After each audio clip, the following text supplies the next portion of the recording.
Voilà, bonjour à toi, j'espère que tu as passé une bonne nuit et que tu as apprécié ce soin collectif. Je te fais ce retour en vidéo avec la présence de Kinou, la vue sur le lac Léman. On est sur un super coin à Lézin qui s'appelle Prafanda.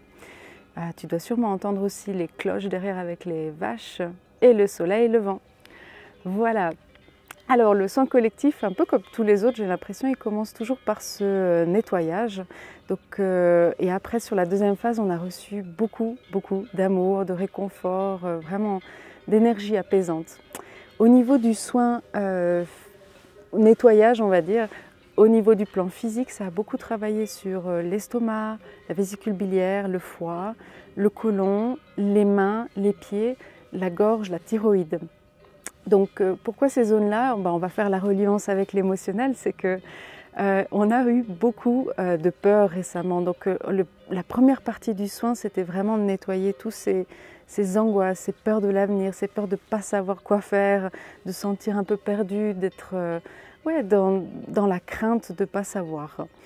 Et ça, c'est ce qui a pris le plus de temps, je dirais, dans le nettoyage, et c'est ce qui se situait dans le plexus solaire, l'estomac. Ensuite, ça a été beaucoup ce qui était lié à la frustration et la colère, parce qu'il y a des choses qui se passent en ce moment que vous n'êtes pas d'accord, mais bon, pas le choix d'accepter et de vivre avec, mais il y a quelque chose en vous qui retient. Je le répéterai jamais assez, mais utilisez vraiment la méthode Léo pour libérer ces énergies-là, ça va vous faire beaucoup de bien. Mais déjà à ce niveau-là, ça a bien libéré au niveau du foie, de la vésicule.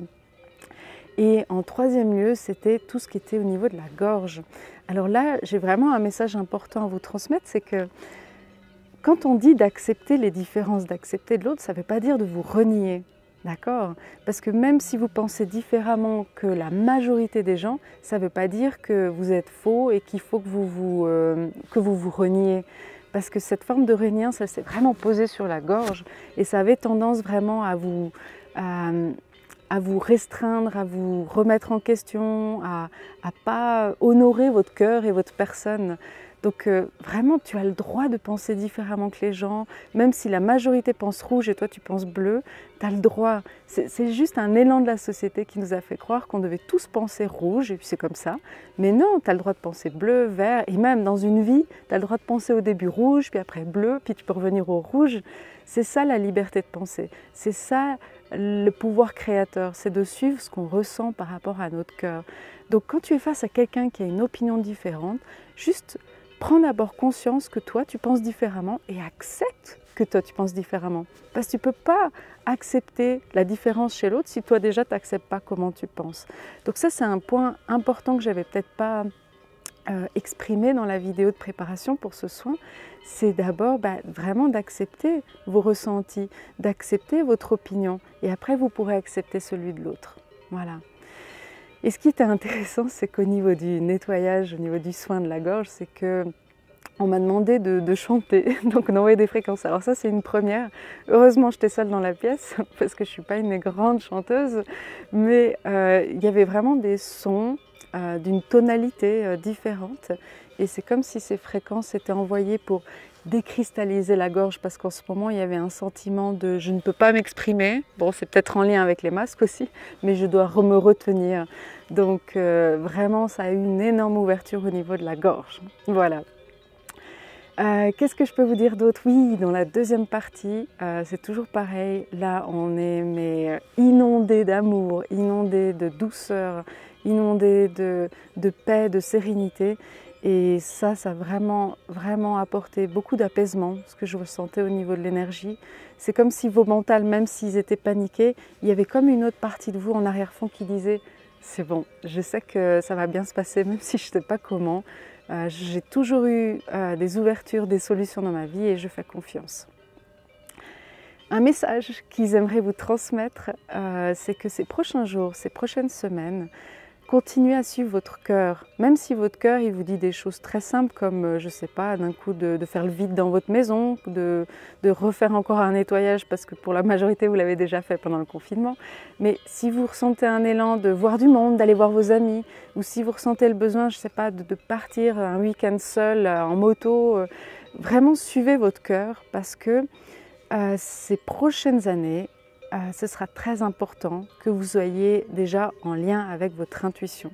parce que c'est elle qui doit vous guider, c'est personne d'autre.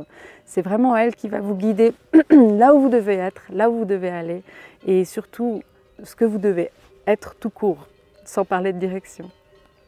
Donc posez-vous la question, tiens, comment je peux encore plus écouter mon cœur et de l'honorer, vraiment de suivre cet élan-là.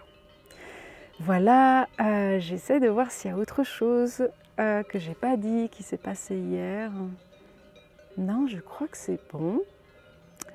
Ah oui, j'ai remarqué, c'est génial, vous avez tous pris vraiment ce temps de développer ce biocentrisme, c'est-à-dire d'arrêter de vous croire un peu supérieur à tout, mais de prendre conscience que vous pouvez apprendre de tout, de toutes les différentes formes de vie qui nous entourent. Et ça, je vous félicite parce que c'est vraiment quelque chose qui va vous aider à être de plus en plus enseignable, parce que l'intuition ou la manière dont les guides spirituels nous transmettent des informations, c'est pas que par télépathie, c'est aussi par tout ce qui nous entoure, parce que Dieu finalement il est partout, il fait partie vraiment de toute forme de vie. Donc c'est possible que vous allez avoir des enseignements par un insecte, par d'autres formes de vie, vous allez prendre conscience et dire « Waouh, mais c'est incroyable, j'aurais jamais pensé que ça pouvait m'apporter cet enseignement ». Donc félicitations à vous d'être dans cette ouverture.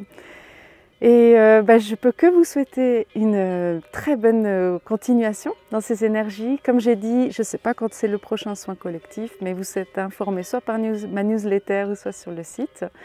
Et en attendant, je vous envoie vraiment beaucoup de belles pensées, de vous écouter, de vous faire confiance et d'être dans ce flow au maximum, même si dans les faits ça a l'air un peu cata, ce qui se passe autour, c'est juste dans les faits.